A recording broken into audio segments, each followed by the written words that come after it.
l'enseignement de la bande dessinée, une expérience de 11 ans à l'Académie intermusicale de Paris. Une conférence dictée dans le cadre du projet Agua, dont le lancement du programme virtuel se fait en juin.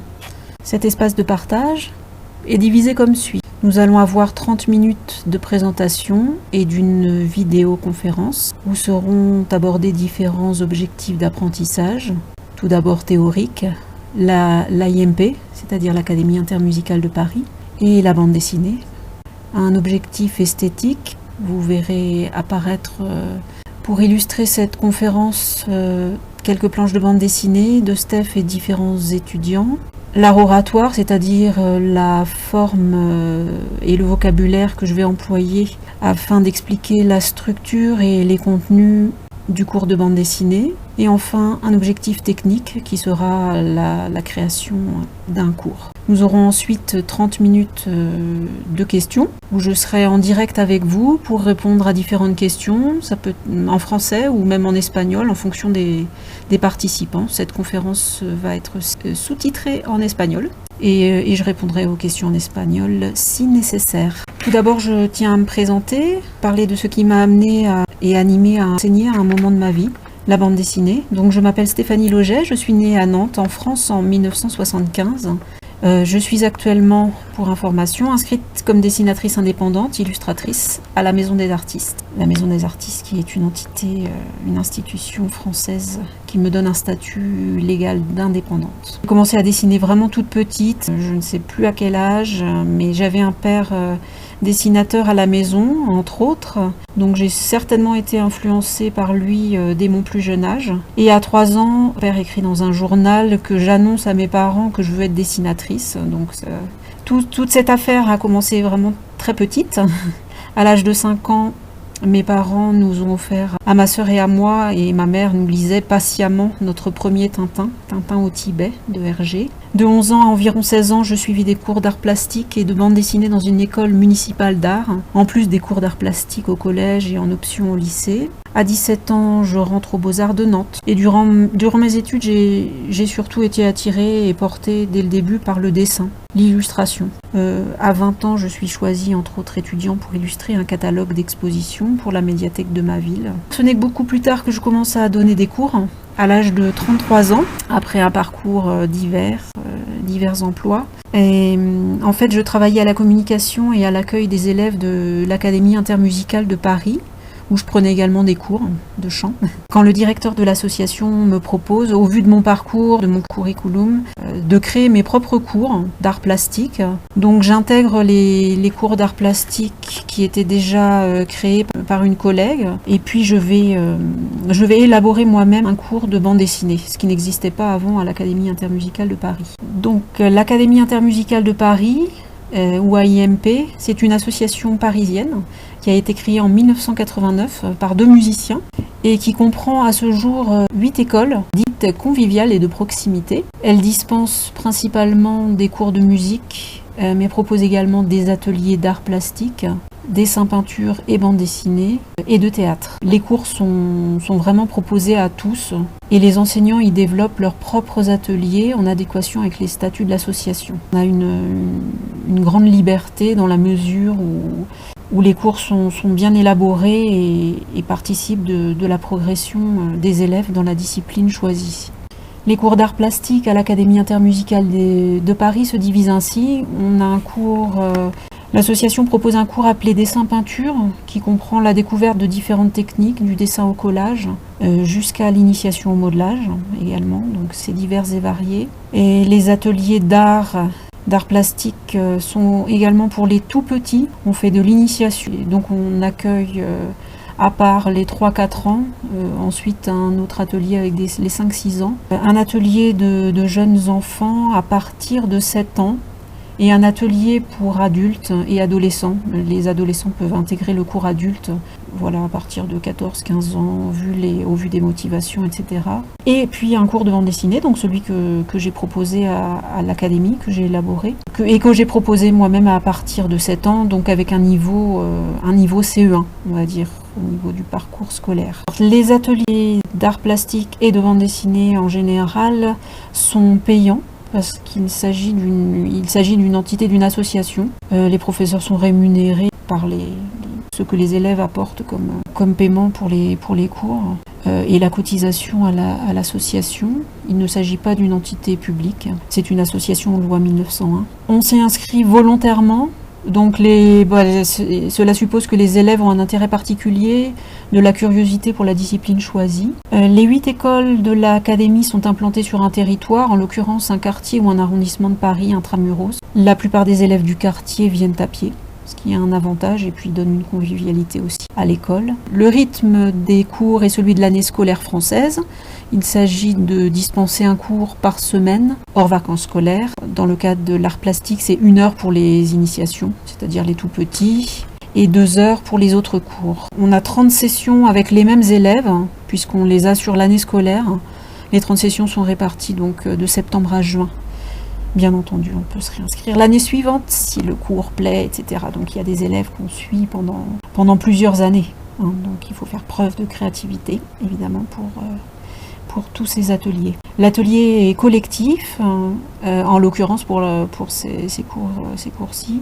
Certains exercices ou travaux le sont également. Les groupes sont petits, entre autres au vu de l'espace, mais ce qui est intéressant parce qu'on peut les suivre, on peut suivre les élèves individuellement. Donc on peut en général aller jusqu'à 8 à 10 élèves par atelier. Les élèves de l'atelier de bande dessinée doivent savoir lire et écrire, donc c'est un niveau CE1 minimum pour pouvoir développer également l'écriture au sein de cet atelier. Cet atelier, je suis partie du point de vue, et je pars toujours du point de vue en début d'année, que premièrement l'élève n'a jamais créé de bande dessinée, qui est parfois le cas, parfois pas, mais bon, il faut s'attendre à ce qu'un enfant n'ait jamais créé, n'ait pas le sens de la narration, etc.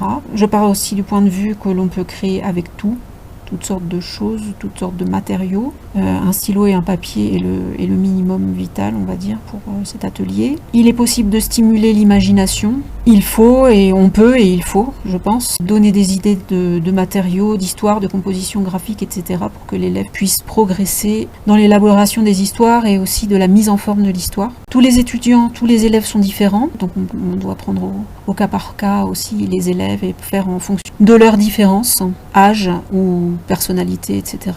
Et il s'agit donc dans cet atelier d'aider à coucher sur le papier une histoire. C'est l'idée de l'atelier de bande dessinée. Donc la préparation des ateliers, voici en quoi elle a consisté pour ma part, disons. J'ai distingué ici trois points différents. Les visites à la bibliothèque, à la médiathèque, pour lire, trouver de nouvelles idées, emprunter des livres ou des revues, pour soi-même ou à partager avec les élèves. Et puis fréquenter les librairies, toujours par intérêt personnel. Et puis pour se mettre à jour des nouveautés pour moi-même et pour les élèves. La création de matériel pédagogique, ça peut être des photocopies à montrer ou à distribuer aux élèves, ou des dessins préalables, par exemple un dessin de cases, etc., à pré-remplir, pour un gain de temps aussi pour les débutants. La prise de notes, les notes sur le contenu du cours. Moi j'avais un petit carnet, donc avec la création du thème du jour, avec la date. Le thème est commun à tous en général au début pour un exercice imposé. Des notes sur l'adaptation selon l'âge, le rythme de l'élève, le matériel que l'on va utiliser pour cet atelier, etc. Donc c'est un carnet de notes personnel de professeur, on va dire. À propos du contenu général des cours de l'année, je mets en exergue, disons, deux choses. Les élèves réalisent des exercices de dessin. La bande dessinée, c'est du dessin, plutôt classique, traditionnel, suivant des indications, des thèmes que je donne, observer, recopier différents styles de dessin, etc. Des poissons, des expressions de personnages, des avions, des plantes, des exercices seulement au crayon à papier, seulement au stylo, en noir et blanc et en couleur, grand format. Et ça peut être divers et variés pour apprendre à dessiner, car il faut du matériau dans les doigts, on va dire, pour pouvoir ensuite exprimer ce qu'on veut au niveau de l'histoire. Donc ces exercices peuvent ensuite être utilisés pour une planche de bande dessinée, par exemple durant une séance on a dessiné des animaux polaires, la séance suivante donc sera créer une planche de bande dessinée se passant dans le Grand Nord par exemple. Donc c'est lié aussi les exercices de dessin à la création d'une planche de bande dessinée. La création de bande dessinée en soi. En général, 1 ou 2 planches par bande dessinée, ça doit être un peu dynamique, et puis la réalisation d'une planche prend beaucoup de temps, mine de rien, c'est du temps donc 2 heures, c'est parfois court pour réaliser une planche. Donc la création de bande dessinée suivant des prérequis techniques et ou thématiques, avec des croquis pour réfléchir à son idée, des storyboards, la réalisation des planches définitives. Structure d'un atelier de 2 heures. Globalement, avant que les élèves n'arrivent, je devais préparer la salle. Dans mon cas, il s'agissait d'unir les tables afin que les enfants et les ados soient plutôt en cercle et en petit comité, et non les uns derrière les autres comme à l'école, comme dans beaucoup d'écoles, on va dire, pas général à toutes les écoles. D'autre part, comme l'Académie intermusicale de Paris avait des salles pour un peu toutes les disciplines, c'est une question d'organisation aussi, parce qu'après moi, il pouvait y avoir aussi un professeur de solfège qui avait besoin d'une autre disposition de salle, etc. Donc il faut que la salle soit prête quand les élèves arrivent. L'idée est de présenter l'activité du jour pendant environ 15 minutes, et je m'assure que les élèves ont bien compris. Donc je m'adapte beaucoup aux âges, parfois très différents au sein d'un même groupe des enfants. J'ai eu des groupes avec des âges très différents, ça pouvait aller des enfants de 7-8 ans et puis des ados de 14-15 ans, donc dans le même groupe. Donc il faut être flexible en matière d'explication. On peut rajouter des petites explications, dessiner, etc. pour les plus petits. Et puis quant au travail en soi aussi, donner des défis supplémentaires à certains, ceux qui sont plus avancés, etc. Donc je mets d'un tableau, en l'occurrence un chevalet, un papier, pour expliquer, écrire, dessiner les clés du jour, faire des petits croquis pour que ce soit plus compréhensible. Ensuite, je réponds aux questions et puis je donne plein d'idées. Il est possible d'inventer des tas d'exercices ludiques, individuels et collectifs, afin de fomenter également la dynamique de groupe. Les exercices qui permettent d'aborder une technique, de stimuler l'imagination au service d'une planche, car il s'agit également d'avoir un beau rendu pour soi-même, pour sa propre satisfaction, on va dire, et puis à destination des lecteurs, ceux qui vont nous lire, c'est important. Donc il s'agit du fond et de la forme. On peut aller crescendo, et c'est l'idée tout au long de l'année en ce qui concerne les exigences qu'on va avoir par rapport aux élèves. Un petit exemple entre des dizaines de mes propositions aux élèves. Par exemple, je propose qu'on commence par la planche de bande dessinée, par un personnage qui dort tranquillement dans sa chambre et soudain il est réveillé par un bruit. Donc il faut inventer la suite. Donc je donne des petites contraintes. Il faut que l'histoire se passe de nuit. Je vais utiliser des onomatopées, j'imagine, pour le bruit, pour le rendu des sons. Il va falloir aussi avoir un rendu de l'obscurité, des ombres. Donc on va choisir des gammes de couleurs particulières. Et ici, dans cet exercice, il n'y aura pas de contrainte d'outils. Il faudra un peu représenter la nuit avec les outils qu'on va choisir, que ce soit du feutre, que ce soit des crayons à papier, que ce soit des crayons de couleur, etc.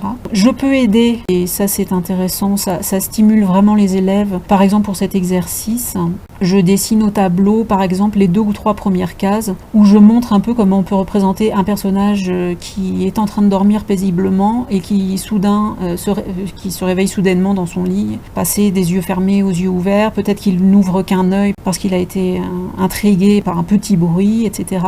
Donc là, c'est le moment, dans la présentation, le moment de moi donner des idées, et ainsi que les élèves.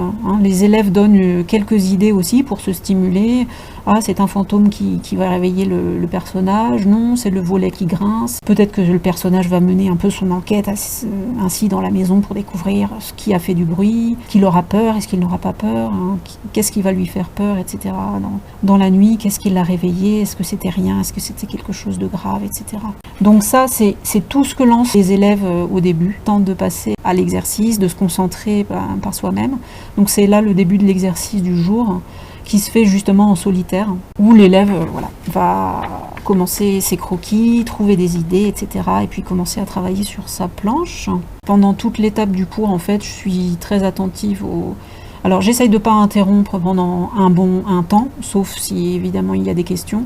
Et sinon, disons 20 minutes ou demi-heure, je viens voir ceux qui sont parfois aussi dissipés un peu pour les recadrer, on va dire, dans la concentration, et puis pour suggérer des choses, corriger, voir si on peut pas améliorer un peu une case ou une autre. Donc je suis attentive également aux éventuels blocages, à stimuler le travail, la concentration. Je viens relancer un peu la machine, on va dire, avec humour, et on vient relancer les idées, on vient encourager, corriger les fautes d'orthographe ou suggérer des petites solutions graphiques pour les planches de chaque élève. Donc chaque élève est différent et donc nécessite plus ou moins d'attention. Certains travaillent en totale autonomie et d'autres ont besoin de plus de stimulation extérieure. De la part de camarades, ça, c'est possible aussi, et de ma part. Et enfin, à la fin du cours, on a toujours un petit temps entre 10 et 15 minutes qui est dédié à la découverte d'auteurs de bande dessinée, ou bien un échange de planches entre élèves pour lecture, ou bien une discussion sur le thème du jour, ou une lecture ludique et collective des travaux, de l'avancée des travaux du jour, avec des commentaires, etc. pour discuter un peu de tout ça et puis fomenter encore une fois la dynamique de groupe. Je vais à continuation vous citer quelques-uns des contenus traités durant l'année qui sont vraiment typique de la bande dessinée, du dessin en général. Certainement, il en manquera quelques-uns, mais en voici quelques principaux. Donc, on traitera du maniement du langage graphique propre à la bande dessinée, les lignes, les plans, les aplats, la représentation de personnages, d'espaces, d'objets, représenter des ambiances, le froid, la pluie, la tristesse, la brume, la joie, la chaleur, des choses bizarres, etc. À partir d'adjectifs ou de sensations, d'atmosphères diverses et variées. La création de scénarios, de storyboards, donc la narration qui n'est pas évidente à mettre en place pour les plus jeunes, mais ça vient tout naturellement en fait. Ça va aussi avec l'apprentissage de leur lecture, la lecture qu'ils font aussi à la maison, les romans qu'ils lisent, les bandes dessinées, les articles, etc. Donc stimuler tout ça aussi à l'extérieur. Et puis le storyboard, voilà comment on va découper la planche, que ce soit ludique, intelligible, l'utilisation de la couleur et des outils, les différents outils qu'on va utiliser, crayons de couleur, les feutres, des marqueurs, des stylos billes, des gommes, crayons à papier, des stylos à encre, et puis pour ceux qui sont peut-être un peu plus avancés, j'abordais aussi la plume et l'encre de Chine, l'aquarelle, entre autres, parce qu'on peut faire évidemment de la bande dessinée avec toutes sortes de choses, des collages, de la gouache, etc. Donc il peut y avoir une ou deux séances un peu exceptionnelles où on se dit on va faire une bande dessinée en collage ou avec des techniques mixtes. La découverte d'auteurs de bande dessinée, donc ça peut être moi qui apporte quelques livres ou une revue, ou les élèves qui ont découvert, moi j'adore lire, c'est pas des auteurs Johann Sfar, Petit Vampire par exemple, donc venir faire partager aux autres son expérience de lecture, ça c'est toujours très sympa. Et puis enfin, la caricature au service de l'histoire, montrer des exemples de comment exagérer les traits, transformer la réalité, donc transformer un dessin réaliste afin de générer au lecteur différentes sensations, ou le rire, ou l'étonnement. Et puis savoir qu'on peut exagérer, qu'on peut tout faire en dessin. Toute technique est possible, toute représentation, donc il ne s'agit pas de faire que du réalisme. On peut faire une bande dessinée qu'avec des formes aussi, ou sans paroles, etc. Donc c'est vraiment très très large. Les éléments de composition, comment tracer des cases, rester dans les cases, sortir des cases, comment choisir des cases en fonction de ce que l'on veut donner à voir, et puis la composition interne aux cases comme la perspective, et vraiment se focaliser sur ce que l'élève veut faire passer à travers la case, ce qui est tout un art également. Les mouvements et les plans de caméra, je fais toujours une analogie entre le cinéma et la bande dessinée. On peut utiliser le même langage qu'un réalisateur, on utilise les zooms, les gros plans, l'arrière-plan, la plongée, la contre-plongée, etc. On peut étudier les lignes de mouvement, les lignes de vitesse pour provoquer un peu chez le lecteur différentes sensations également. La lenteur, la rapidité, la perspective, voilà, etc. On aborde un peu de tout. Création de personnages à travers les expressions, les postures, les sentiments, la psychologie du personnage, les personnalités, qu'il s'agisse de dessiner, de représenter un humain, un alien, un animal. On peut rendre les objets vivants, on peut tout faire vraiment. On peut prêter des traits humains à une cafetière ou que sais-je, pour créer des personnages un petit peu rigolos aussi. La maîtrise du langage propre à la bande dessinée, évidemment, tous ceux qu'on connaît aussi, un peu tous ceux qui lisent de la bande dessinée connaissent un peu ça, ou le roman graphique, les bulles, les onomatopées, qui rendent possible le son, le bruit, la musique, puis des codes un peu propres à chaque école. En l'occurrence, comme on était à Paris, l'école franco-belge, mais aussi on peut voir un petit peu les codes du manga japonais, du manga coréen, ou autre, si l'occasion nous en est donnée. Afin de clore cette petite présentation, je tiens à préciser qu'il s'agit de ma propre expérience, créant, enseignant et animant ces ateliers bande dessinée pendant 11 ans à l'Académie intermusicale de Paris. Cette création, ça vient d'une série d'expériences de vie également, de connaissances techniques et sensibles, de beaucoup de lectures, de la pratique et d'études du dessin, de nombreux questionnements, de culture générale, questionnements sur la pratique de la bande dessinée par les enfants et les jeunes en particulier. Je rajouterais qu'il est important d'avoir des éléments aussi un peu de psychologie, de pédagogie, sens de l'humour et du compromis également. Voilà, de l'individu même et puis du groupe, afin de pouvoir pour l'enseignant enseigner et pour l'élève d'apprendre dans le plaisir, dans la joie, dans l'humour, parce que c'est l'idée aussi. La bande dessinée, c'est une discipline qui est plutôt joyeuse et très créative. Voilà, je vous remercie pour votre attention et à très bientôt.